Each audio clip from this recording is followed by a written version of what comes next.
Peace and blessings, family. I'm gonna do this quick check-in off. I'm saying quick, who knows with my mouth, right? Um, I just want to come in this morning and do a quick check. I have not been seeing me a lot because I've really been working um, and being more focused. Is what I've been doing more of work and being focused.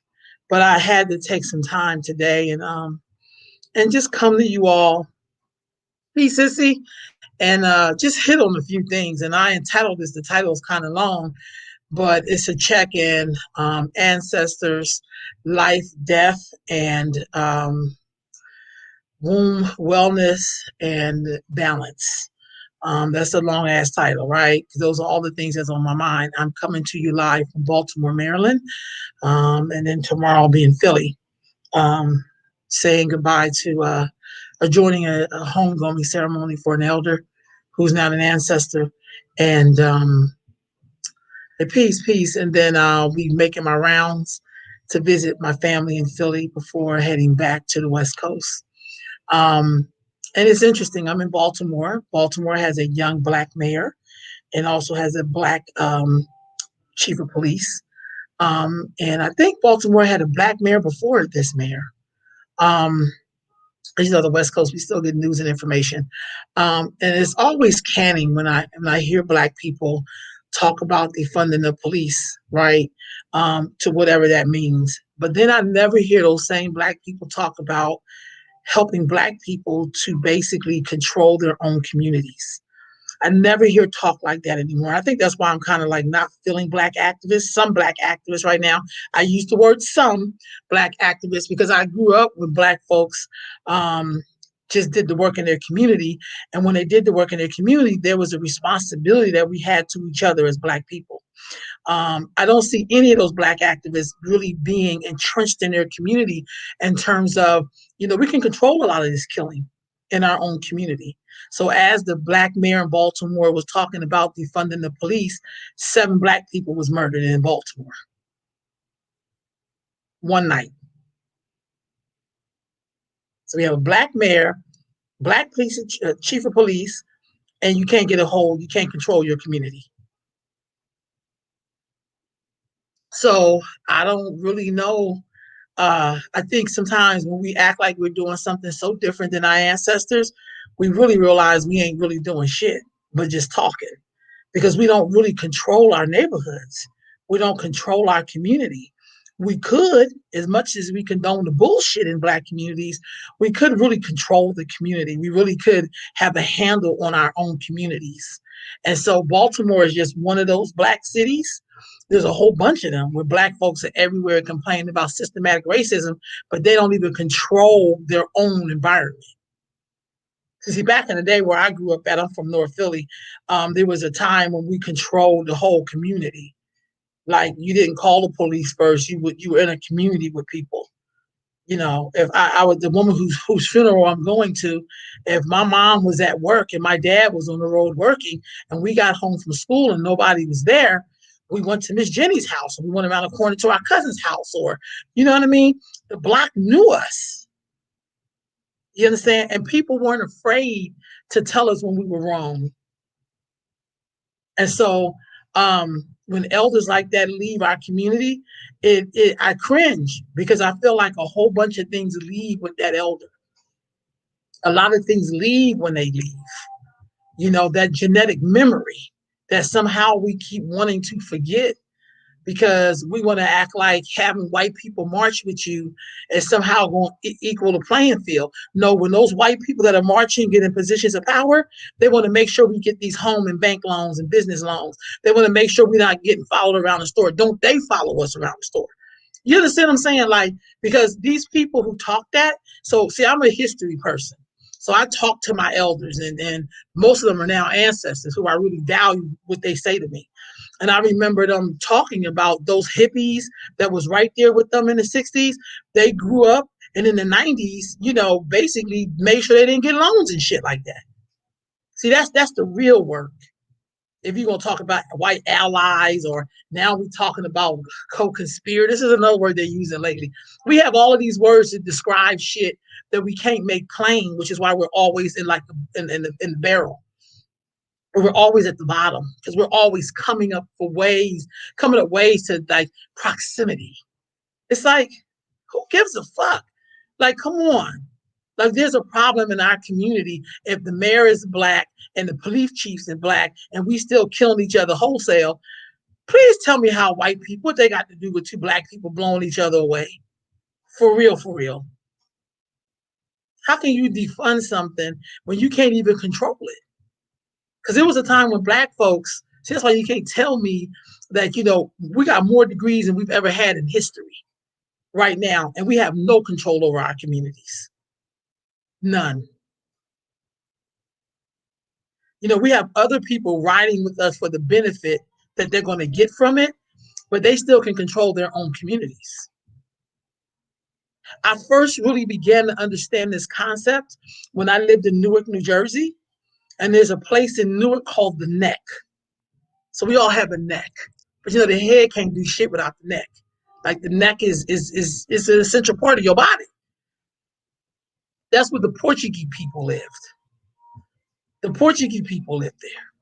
And I'm saying you could go get food to eat in the Portuguese section like 2, 3 o'clock in the morning. They stuff was still open, and you could go there safe and everything. You go to parts of Newark with its black mayors. You know what I'm saying? Black folks, living in the nicest neighborhood, the poorest neighborhoods. It's their city, and it shuts down all the places where we are. But you go to the Neck, which is the Portuguese section, it is open and it is thriving. Because in their community, they still controlling it. There's just some shit you don't do in their communities. And so when an elder leaves who has the memory of what has happened before us, we lose, family. We lose. I think we got to challenge these so-called black activists to take control of black communities. That we should not be asking white people to give us stuff that we should be able to give ourselves. Black women and girls are still dying in this country at the hands of black men. Black folks are still on crickets because we feel like that's going to make us look bad to the world. When really it makes you look bad to other black girls and women, because evidently we're not safe in our own communities with people who look like us. And then we're going to blame that on racism too. Y'all, give me a fucking break. Our ancestors have been through slavery. They have been through the Middle Passage. They have been through some horrific times that we can't even fathom in the worst horror movie you're ever going to see. And they never had time to blame white supremacy because they knew they could be accountable to each other and they could build with each other. That's what they knew. So even as I am here and Yeye saying, what is the solution for the problem? Accountability. Accountability. I'm calling on what I learned from my ancestors, who are my elders, who are now ancestors growing up. They were accountable to each other. They checked people. They didn't condone men's bad behavior because it was their son or their husband or their brother. They didn't let religion, control how they interfaced with men. If a brother was wrong and he was out of pocket, they would say something. In my community, if I got in trouble, it was like the whole goddamn block knew. You know what I mean? So it was like, oh God, no one. I watched Concrete Cowboy. I don't know if y'all seen this on Netflix. And there's a scene in there where the young man decided he was not going to live with his dad. And then he went to a neighbor and was like, please let me stay here. And she was like, look, I got rules here, just like your daddy got rules. So you can't come in here. So she didn't act like, well, I'm going to let you stay here, even though your daddy kicked you out for a reason. And you're going to have to abide by his rules. I'm not going to sidestep your daddy or your parent, period. We don't do that anymore. We don't even contact the parent. One time, I remember I called myself having a moment with my mom and went around the corner to my aunt's house, and my aunt worked the snot out of me and was like, so what we doing here? I'm like, I'm going home. Do you understand what I'm saying? She did not act like, well, you could just stay here. You know what I mean? And sidestep your mama. My auntie was like, first of all, she gave me hella chores, wore my ass out. I caught myself leaving with my Marvin Gaye albums, whatever, going around the corner. And then my aunt Winnie, blessed memory, worked the shit out of me the whole day. And then it was like, so what are we doing? And I'm like, I'm going home. So I constantly think about that blessed memory to my aunt. Truth and not being afraid to check those. That's so true. Yeah, yeah. I'm feeling you truly. I just feel like when you're in a city and the city is black and the mayor is black and the police chief is black and we're killing each other up as black people. I'm saying black, black, black, and black. I just don't understand that. When the city did not have black mayors and we were all together in a particular area, we kind of ruled the community. There's just some stuff you didn't do. People did not condone murder. I remember growing up. I'm from Philadelphia. I'm from North Philly. There was a time. I remember those times so vividly because that's what shaped who I became in my work, how I moved. All of that shaped me in my work. I feel like if we cannot make the womb well, the planet will never be well. I don't give a damn. If the woman is not well, that means her womb is not well. Yeah, Winnie's house, Khadijah. Winnie was like old school after she was making that cabbage with the greens in it and all that. I helped her cook and everything. Then she was like, what you doing? You know what I mean? I was like, I'm going home. I already knew that's what the answer was, but she didn't sit there and like condone my behavior or whatever the falling out was what I had with mom or whatever. She was just like, she wasn't gonna make the shit cushiony at all. She made me work. And I feel like that's really the answer. And I don't think outside forces can give black people the answer. I don't think you taking mental health care services that you got from the very people that made us sick is going to make you well. What I learned earlier on is the more you try to be like the so-called white people, it's going to make you sick. See, I don't know about you. I can't walk past people and don't speak to them. I don't know about you. I can't look people's children in the face and see that they're the enemy. So I'm not wired that way. Because there's something very beautiful and unique to me about being black, being African American in particular, because I know my history. I'm in Baltimore. I'm not far from where my mom's side, the family were enslaved in Fairfax County, Virginia. I am not far from that right now. So there's a way in which we love on each other. And I'm not sure of how much us trying to talk about mental health and getting this mental health program from the very people and system that enslaved our ancestors and incarcerated damn near all black men in the 90s, which is why most of us didn't get husbands till we was damn near in our 40s and 50s. You know what I mean? A lot of stuff happened to us. It was at the hands of these very same people. Last night I watched this documentary. It was something about the brother from Philly, Meek Mills, and the dude who's owned the Sixers and Kevin Hart. And I think to myself, if we could put this much energy into maybe buying up the fucking hood and creating real neighborhoods in which we own the neighborhood, maybe that will change us. Because I don't think affordable housing is going to help us at this point, fam. We did that for like 70 years. What if we did some home ownership? What if we did something that really shifted America to make it turn right? But that's going to require you to concentrate on yourself. That means you can't be helping out other minority groups who don't help you out. You can't do that. You can't be worrying about kids down at the border and your kids in your community is living in its own caged environment.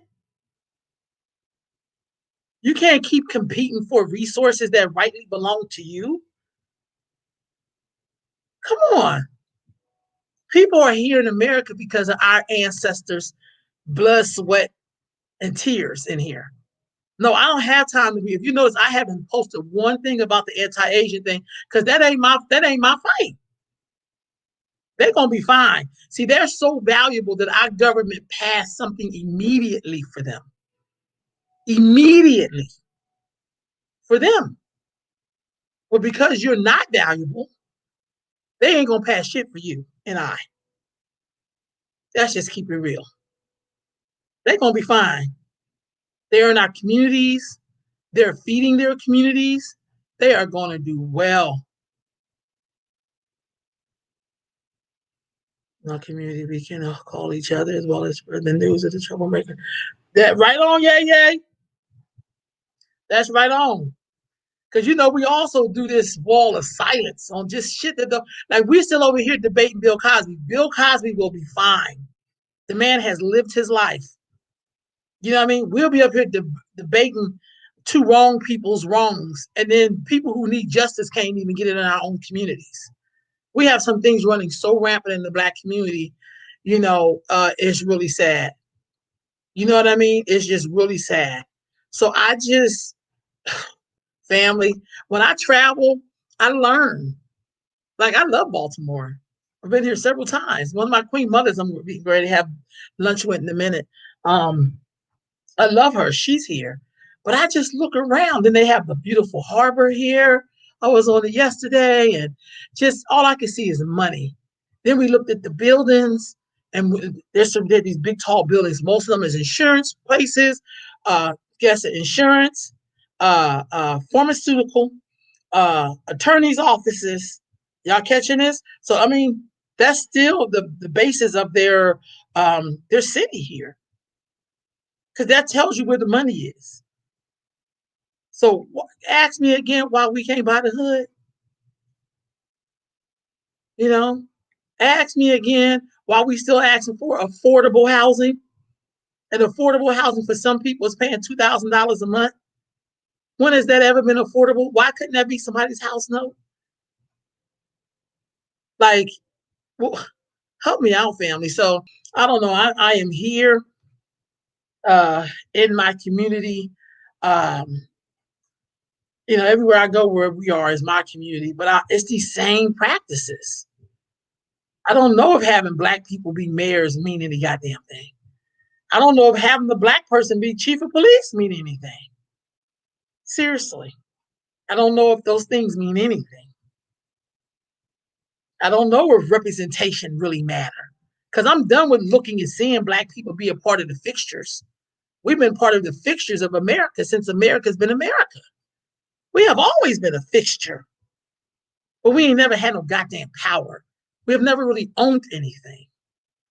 Because Lord knows if you become the president of this here corporation called America, you cannot look out for Black people. You have to basically tell the powers that be, I will not do anything to help Black people. And I don't mean like, oh, he helped with healthcare. Let me take, dude, give me a break. You did special things for special groups. We don't get to be a special group. We the people who built America. We the people who you did redlining on. We the people who you locked up all our men mainly in the crack era. The people who built your railroads. The people who every time you had a come up, it was off the backs of my ancestors and us and me. But we don't get to be a special group. We are still fighting for common sense and rights. We still ain't getting no 40 acres in the mule. I mean, come on, family. How many more presidencies can we deliver and not get shit? But yet, come on. Come on. And now we can clearly see that this person was going to do shit for us anyway. See, my truth is, family, I didn't mind Donald Trump being in office because to me, he equaled the playing fields. He made it equal. He didn't like nobody goddamn body. I'd rather deal with somebody who's like, I don't like none of y'all because that means I'm going to have to work my ass off like I should have been working my ass off. I don't want somebody who's in there like he my friend, but he really ain't going to do shit for me. But I think he going to do something for me, but he really ain't going to do nothing for me. See, I want the blatant enemy. I don't want somebody who's a friend of me. You could keep the frenemies. I could deal with an enemy. Black people, we can always survive with an enemy because we don't rely on them for anything and we go for self. And that was the real beauty of having someone who y'all clearly thought was a racist. But to me, he's just doing what every president has done since been in there. I don't think making what makes you black is you cheat on your wife and you get your penis sucked in the White House. Like all of these things do not make you black. You lie to your wife and you smoke weed.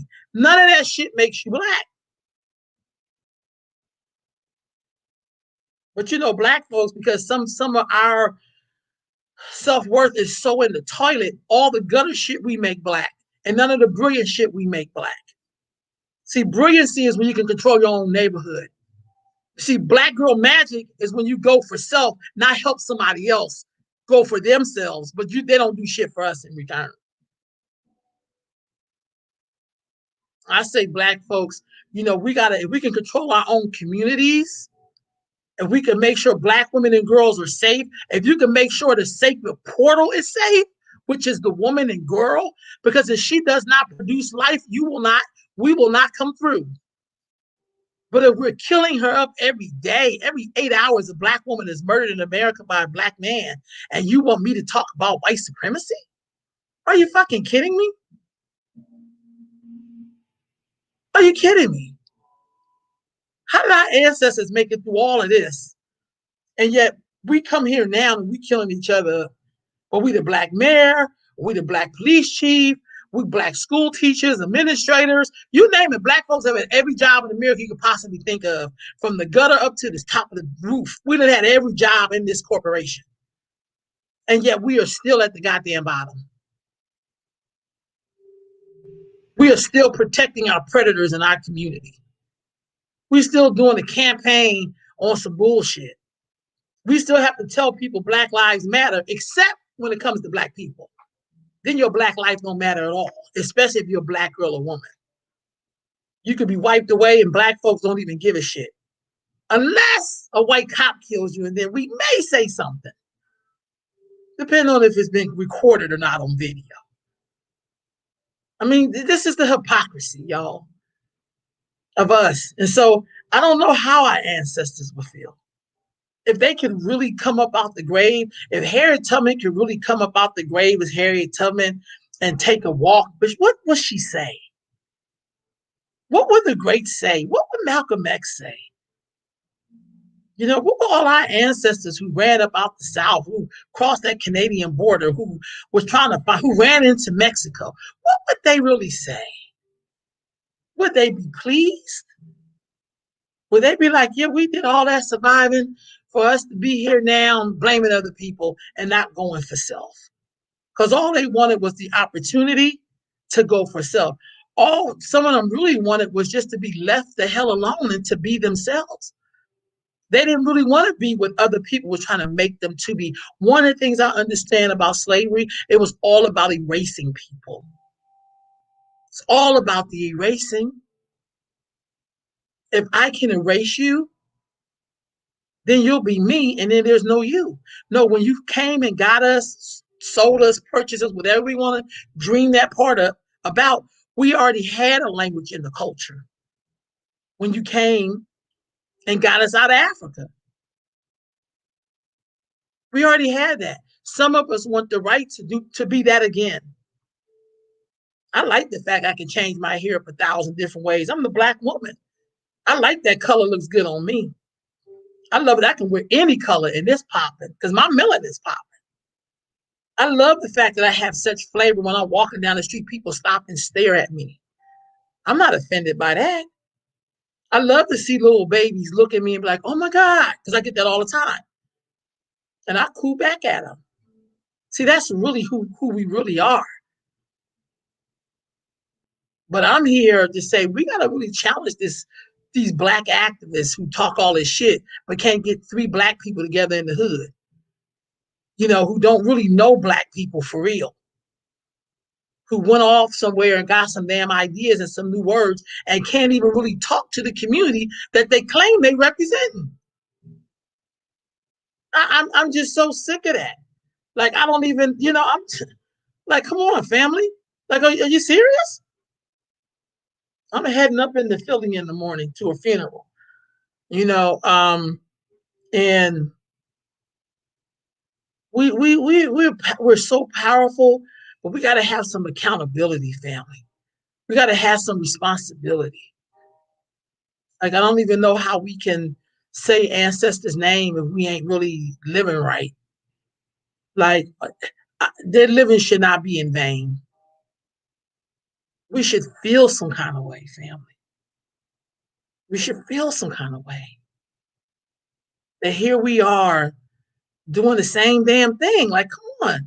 And no, we're not doing it like our ancestors because they did have some shit to show for it. It don't matter that they came up with systems. We should be studying those systems so we can see them when they come.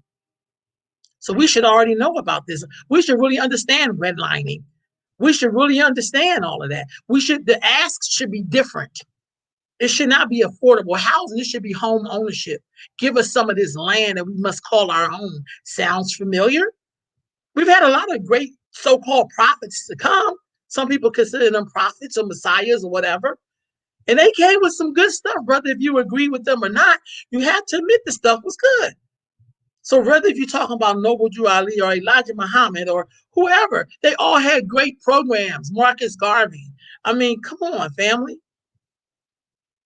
So we don't have to reinvent the wheel. I'm not concerned with saying that I came up with something. I'm just a continuum. I ain't create nothing down here.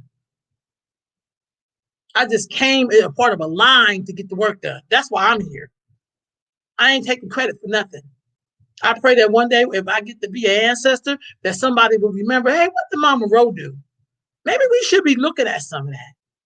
Because they have left us enough blueprints where we can really do what we got to do. It really shouldn't be this hard now. You know what I mean? I've known Black people to create their own systems. That's where I come from.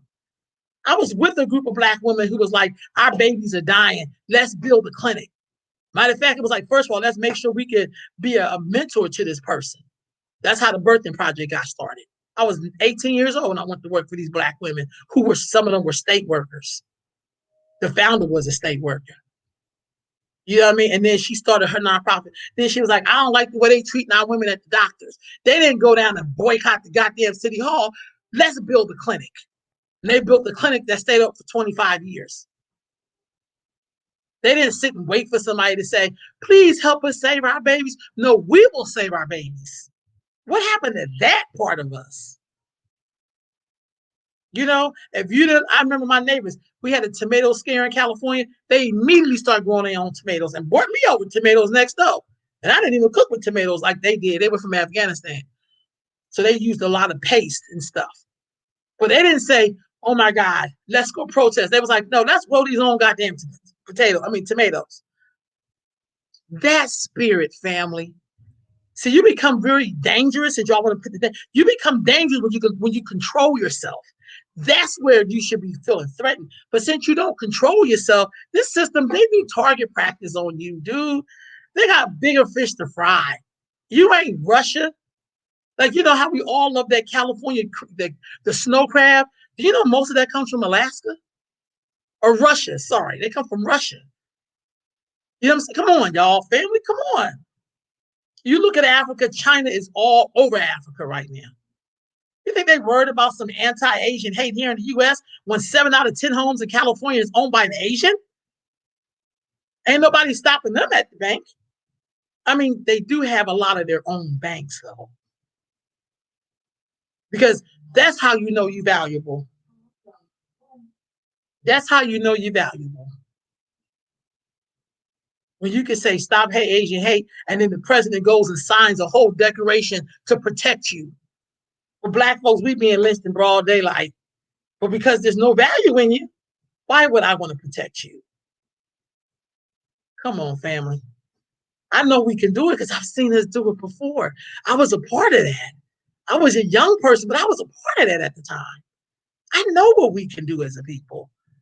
I know we can homeschool. I know that this homeschool thing really was a safety net in disguise for Black folks because you can be in control of your own child's education. You could hear what kind of teachers they have in their classroom. Hell, you could even be radical enough to raise them yourself. That doesn't take anything special the way you think it does. It really doesn't. So, family, I'm always enjoying my stay in Baltimore. For me, when I travel, I have to check in with my elders, is what I'm doing. I'm getting ready to have lunch with an elder now. I'm going to Miss Jenny was that was who I touched home with. You know, I'm getting ready to go up into Philly, and I used to do all of these stops when I went to Philly. I would stop and visit all these people. These are people that are connected to who I am. And now those stops are getting shorter and shorter and shorter because people are leaving. They're going on to the next phase of where they're supposed to be. And so their memories, the things that they gave me that makes me who I am. See that accountability piece I talked about earlier? They were all accountable to me as a child. They took care of me. They fed me. They loved me. They cared for me. They surrounded me. They made me bring my A game. They expected the best out of me. And they never condoned my bullshit. So even if I came to them, I remember I had a little fallout out with my dad, and I went to my Uncle Eddie. I was so upset and I was crying. And I was talking to him about how I felt. And he never once said anything bad against my dad. He basically started talking to me about life and you trying to figure it out. And it's the way he consoled me, but he was also giving me a lesson about, when you're an adult, you're constantly still growing and you're learning. And if you give people a chance, they may come back around. Because he said even he was working on still getting things right in his life. And today's his birthday, so he's 90. I'm going to see him tomorrow. And so it's kind of like those are the elders I've been around my whole life. So when people see me, they don't really get to just see Ro. They're seeing all of my ancestors. These are people who've been pouring into me and continue to pour into me beyond the grave. So, family, I gotta wrap it up. I gotta get ready to. I know Philly, like I love Philly. You know what I mean? I so love Philly, man. Like a lot of the things that I'm able to do is because I am Philly. I will, Sister Chris Ann, I will. But I just, man, like, thank you. Philly is just one of those places where I remember drill team in Philly. I remember we used to get lunches in the summertime. I remember sitting on stoops talking to people and them giving me such wisdom and knowledge that I reflect on to this day. That's why I know history so well. Ain't nothing like people telling you about sections of the history of Philadelphia and you walking down and you're like, oh my God, this happened here, that happened there. I watched that Concrete Cowboy on Netflix and I was just like, that's all Philly. I mean, it was just like, I could so relate to that. I remember just awesome shit. I remember some tragic shit too. I remember my friend was murdered when I was 8 and she was 9. I never forgot that. But I also watched the community once again be accountable to itself and basically just kind of came together and protected us. That's why I know we can do it. I don't think that's no special magic bullet. Oh, cheesesteaks. I'm gonna have to give me a chicken cheesesteak. No, I can't talk about that too much because my siblings be like, and you ain't gonna bring nothing back on the plane, really? Like I want to be smelling like cheesesteaks, but I may have to do that though because my sister gonna kill me, so I may have to bring everybody back hoagies or something. But I love Philly, and I'm so grateful. I can't tell y'all how grateful I really am that is my lineage. Like, Africa got it. I know I'm African, don't get it twisted. But I'm so into the immediate root. Philly is an immediate root. Some people go down south and sit on porches. Some people go all the way to Africa. I done did all of that. But there is something about when I go to Swain Street. There is something about when I walk around what they know as Francisville. There is something about walking around Germantown and going to Happy Hollow. There is something about stone roads in Germantown.